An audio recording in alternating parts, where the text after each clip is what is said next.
Um, so first of all, thank you all for sharing your stories.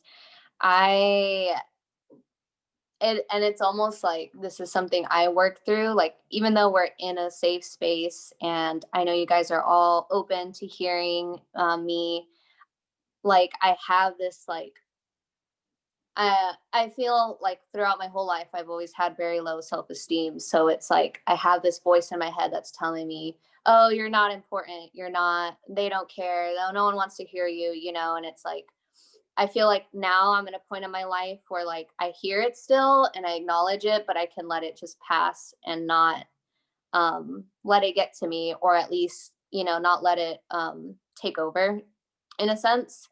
Um, but growing up, that was never really the case.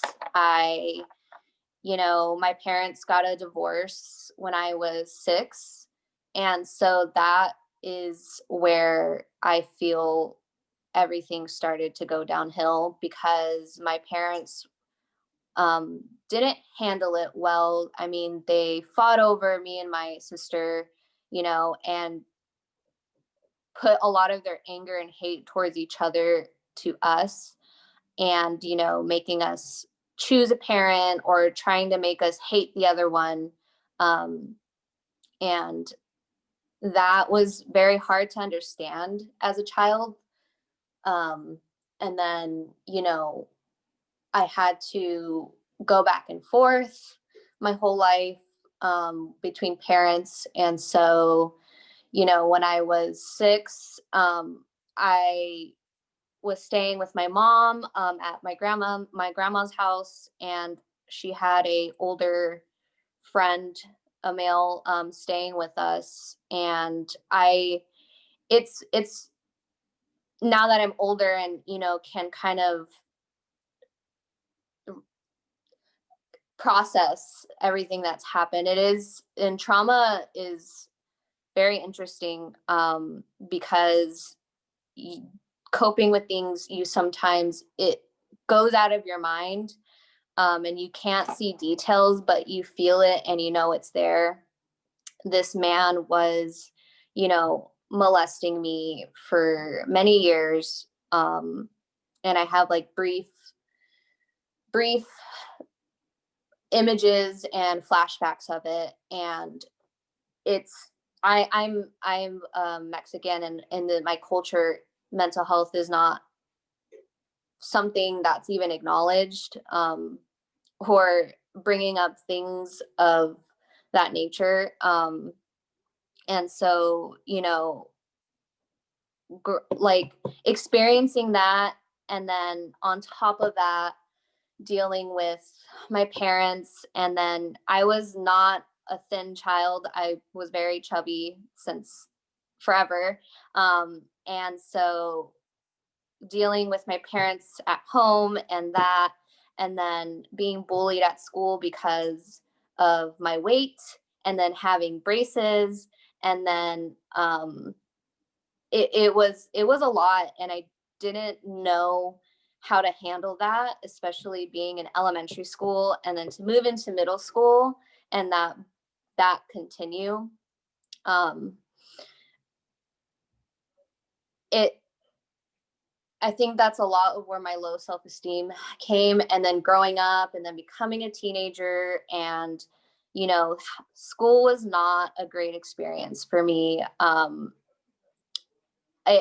was bullied for my weight until I was 18, you know, and people were mean. And even though I'm Mexican, I don't speak Spanish. So I was bullied because I'm not Mexican enough, but then I'm not American enough. And that was like a whole other thing I didn't understand. And so it was really hard. It took a toll on me every day, to where I turned to self-harm, because even being at home, my dad was somebody who was very distant and judgmental, and didn't know how to, I guess, be a good dad, to be honest. So it was being bullied at school for what I look like, and then being bullied at home from somebody who should love me unconditionally.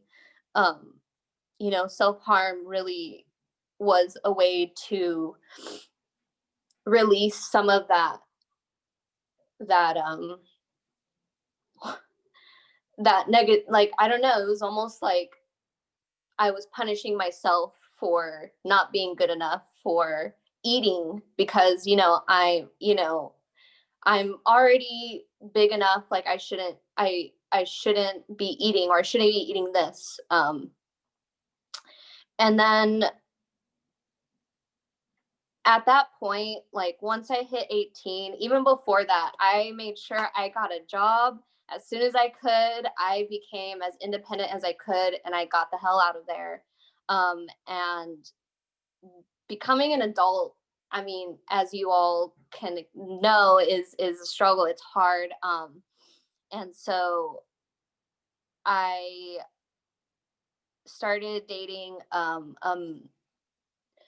guy who was really great in the beginning, and then turned out being very emotionally and physically abusive. And so being and I understand it now, but back then I just let somebody who said they loved me, treat me like I was nothing. Um, and I acknowledge now that my low self-esteem allowed me to think that that's the love I deserve, or that's all I deserve.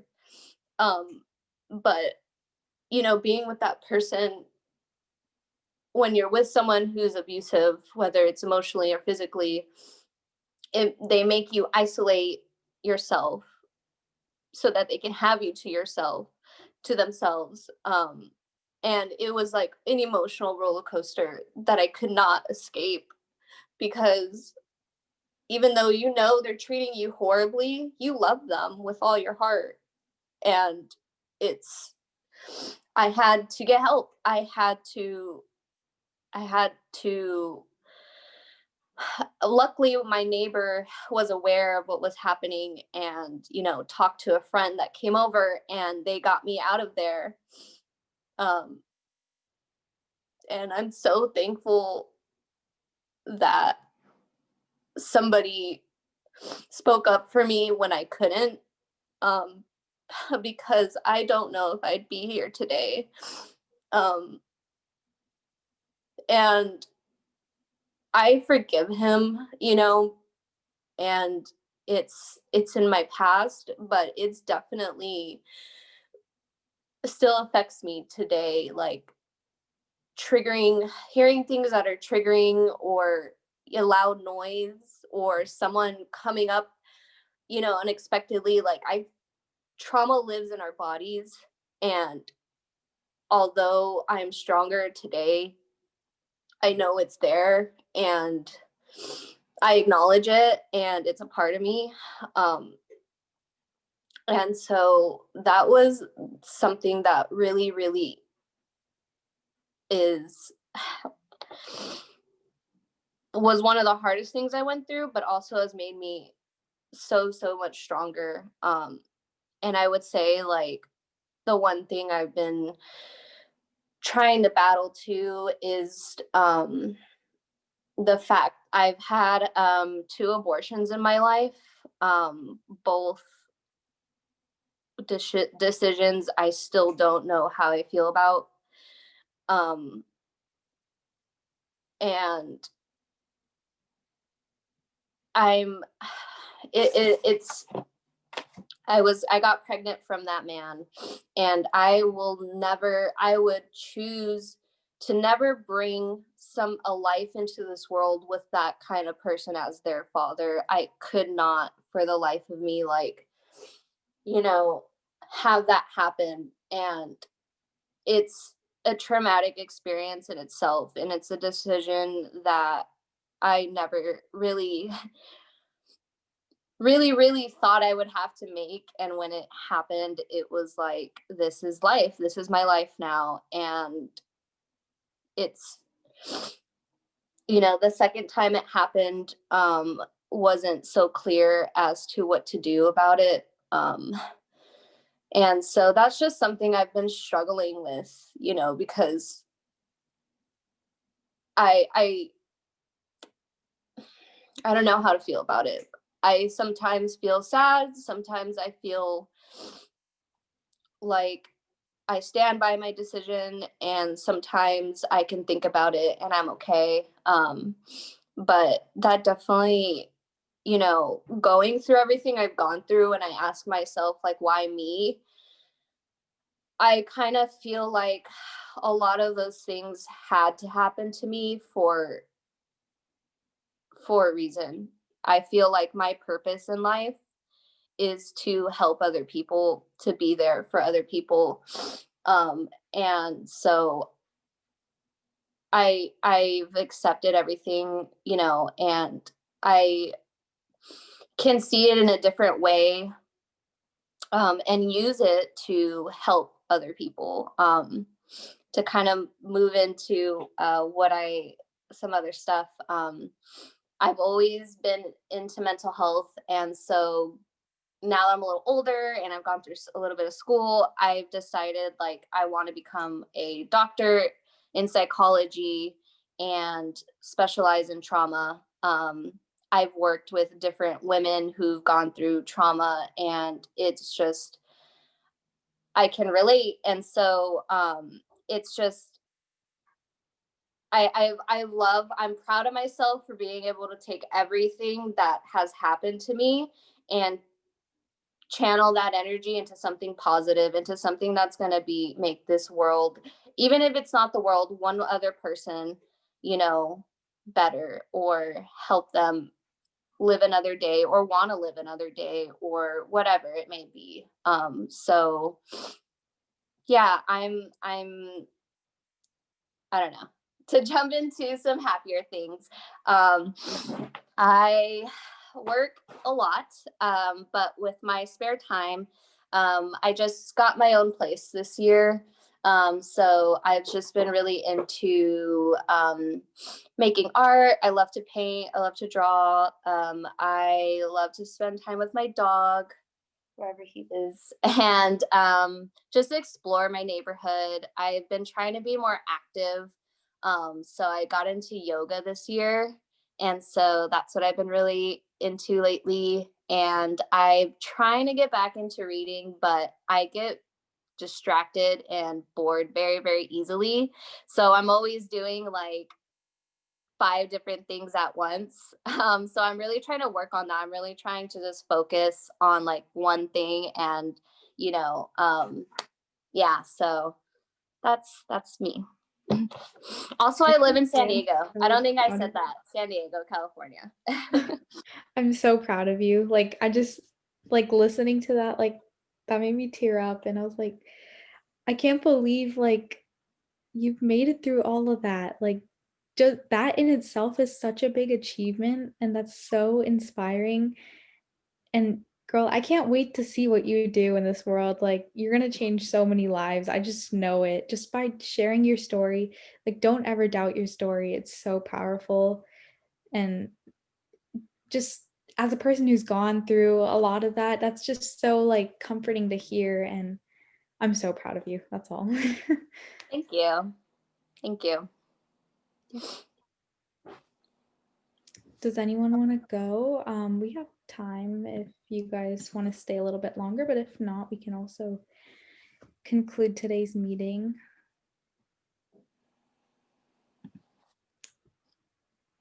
Can I share a little bit of my story?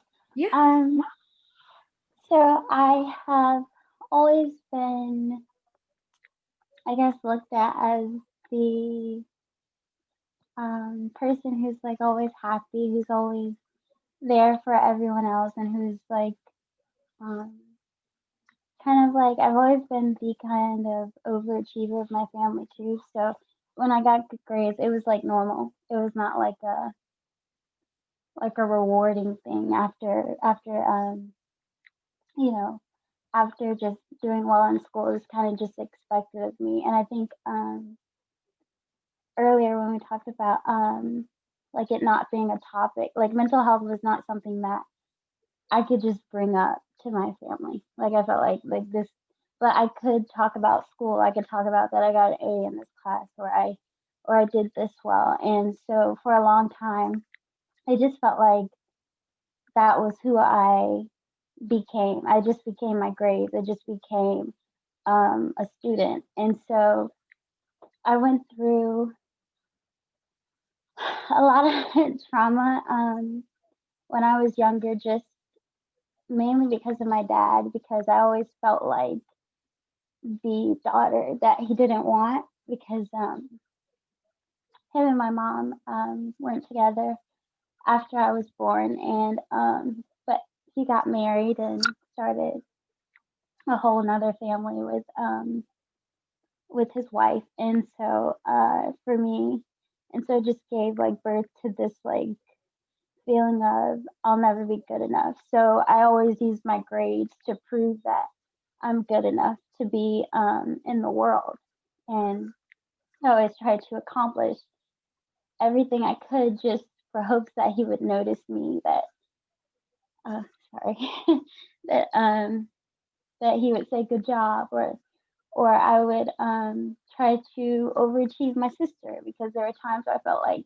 well, why doesn't anyone say good job to me anymore, you know, because it just became expected of me to be that person. And so for a long for the longest time, I held it in. You know, there were days where I would cry and I wouldn't know why I was crying. And my junior year of high school was like I just reached my breaking point where like it was just years and years of holding it in, and I finally just broke. Is the best way I can describe it. My grades went down. I would cry every day. I didn't want to get out of bed. And so I started taking antidepressants that same year. And going into like I was on antidepressants going into my senior year. And then I remember just making like this decision that I don't want to I don't want to have this pill define my life, you know, because I would take it because I'm like, this will make me happy. This will make me feel better.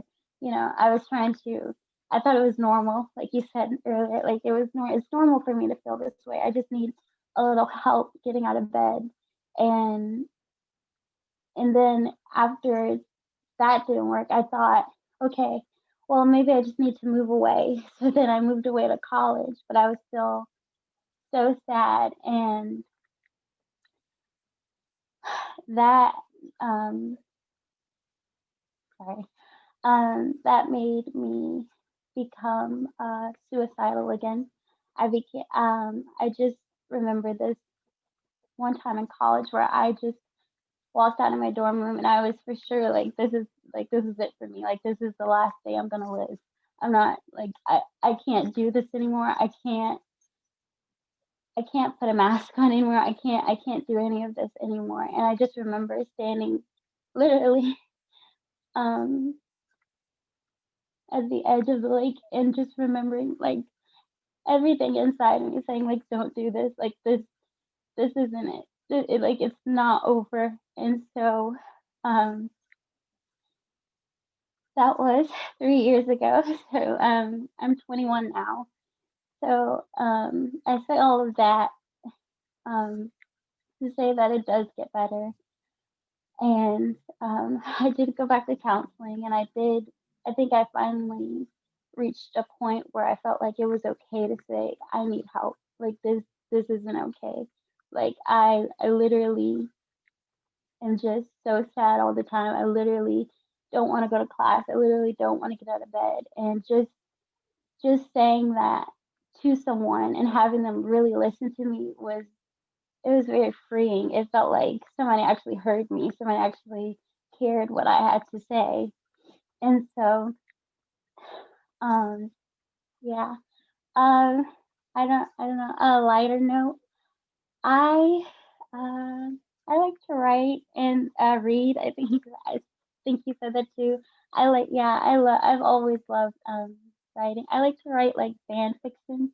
So like anytime like there's a show that I like, I'm literally obsessed with like making the characters like the story that how I want them to end because I feel like sometimes they don't get it right on TV. And so doing that. I mean I love to have fun. I love to just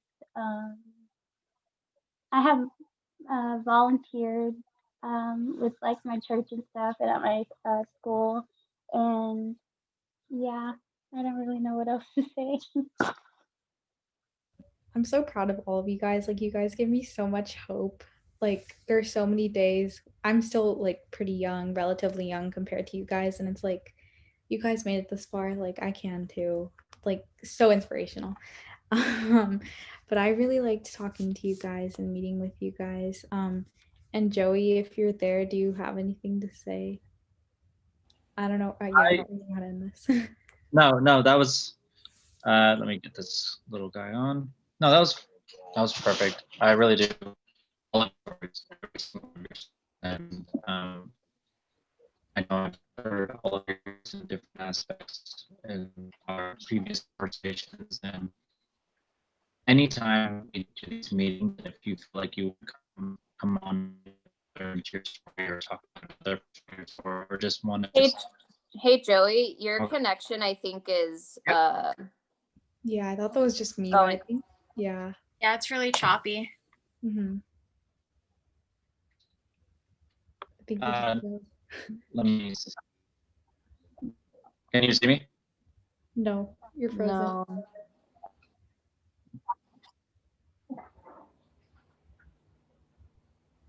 Can you see me at all? And then can you just end the meeting? Sorry. Did you tell me to I'm end just. it? Oh, wait. I can hear you. Just can't see anything. I can't hear anymore.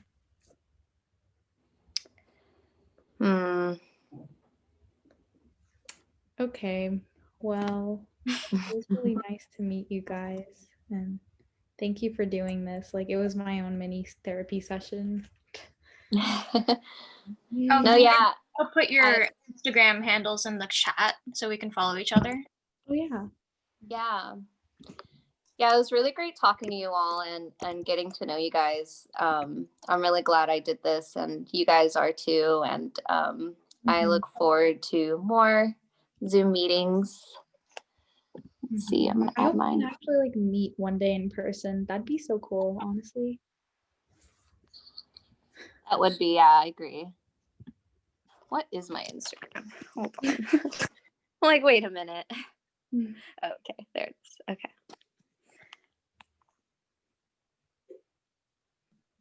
Wow, that's a beautiful view of your forehead. Oh, are you talking to me? Yeah. Oh, well. Okay, I think. Cool.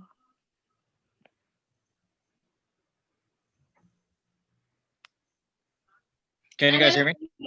Yes. Yes. Okay. Am I alive again? Yeah. Okay.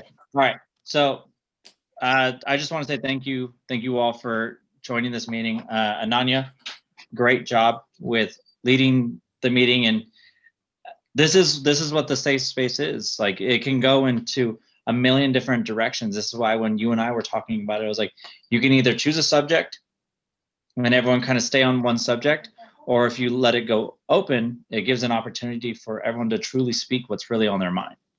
And that's what we're all about. And this is our foundation of being a safe space, because not only are we trying to work on programs that are going to educate and help better our students and the children coming up in future generations, but it starts with us now. How do we help ourselves now? And developing these safe spaces and being a safe space, and every single one of us reaching out to other people. This is what it's all about. This is what being a human being was supposed to be.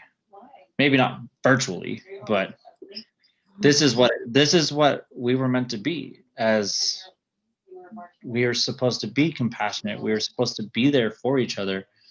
There shouldn't be any different, and there shouldn't be a comparison of who's had it worse, or, oh, well, I have this mental illness and I have this mental illness. It's like that, none of that matters when we come together like this, where we're all sharing one portion of our story, or even if it's our whole story. And it takes a lot of strength to be able to take your whole life where things have been rough, things have thrown obstacles at you, life hasn't been as we all planned it to be, and then say, hey, in like 3 to 5 minutes, tell me all about all the bad stuff. It gets hard when you do it like that, but the more we talk about it, the better we build ourselves to actually be open to not only facing that part of our story, but acknowledging that there is a better day on the way. And so, yeah, I think you did an amazing job. As you can see, the time can kind of fly by when we're all just kind of having fun and talking, but I think you guys did amazing, and I definitely am appreciative of all of you for sharing and being open, because it's not an easy thing what we're trying to do, but I hope everyone was able to get something out of this meeting, even if it's just learning a little bit more about who our other advocates are, or learning a little bit more about ourself and a lot of the stuff we get so used to our day-to-day living that sometimes when we don't revisit, it's like, oh man, I really didn't face all that stuff. I still have some things I got to work on, and that's okay. In the last meeting, I cried. In the meeting before that, I cried, because it's just it gets very hard when you're still working on it, and we're all still working on a lot of things in our life. But I just want to say thank you for every single one of you for wanting to be a part of our mission and wanting to sit in today's meeting. And if you guys have anything else, I just want to say thank you.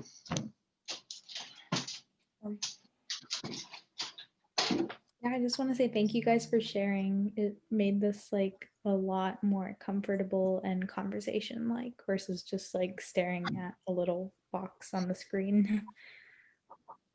Yeah. Thank you for hosting. I mean, I think it's really awesome at such a young age being involved and, you know, wanting to advocate for other people and be there for other people. I think it's amazing that you got the help you needed. And I can't wait to see all the things you end up doing in your life, you know? So, yeah, I think that's great. And Nick, did you have anything you wanted to say? I saw your mic come off a few times, and then Yeah. Yeah, I just want to thank you all for sharing, and I'm proud of all you and sending virtual hugs all around. It'd be really nice, like what Ananya said, is if we could all meet in person, have a Above the Stigma meet and greet. Yeah. we definitely will. We definitely have plans for that, but we're living in this pandemic situation and a pandemic version of the organization, but we're going to be having physical events in the future where it's even just, hey, like we can walk and talk meetings where we all go on a hike, or we all meet up at the beach, or we all meet. It doesn't have to be a gigantic event, because I think it's very important that with all the work that the advocates do on their own or in their own lives, these meetings can be done where we can meet up somewhere, or we could actually talk in person. It doesn't have to be for like AA meetings where they put you in a circle, or any other type of meeting where it's just like, it's a traditional support group and we're all going to sit around one table and we're all just going to talk and we're all just going to awkwardly stare at each other. It's like, no, that's not how I'm going to do things. And that's not how it should be done. I think us being some way of like active or being outside or even just doing like events or going to an amusement park where we're able to meet up and just have fun. And because our mental health can be very draining, and my goal is to build a sense of family with this organization, and it starts with you all. You guys are all my family. You anything you ever need, anything I can do for you, that's what this is about. And virtual hugs for now, definitely, but it's not always, we're not always going to be living in a 2020 world. So I'm excited for the future. Yes. Thank you guys for coming. All right, guys. Thank you all. Happy holidays. Happy Yeah. holidays, everyone. Bye. Holidays. Bye, everyone. Bye. Take care.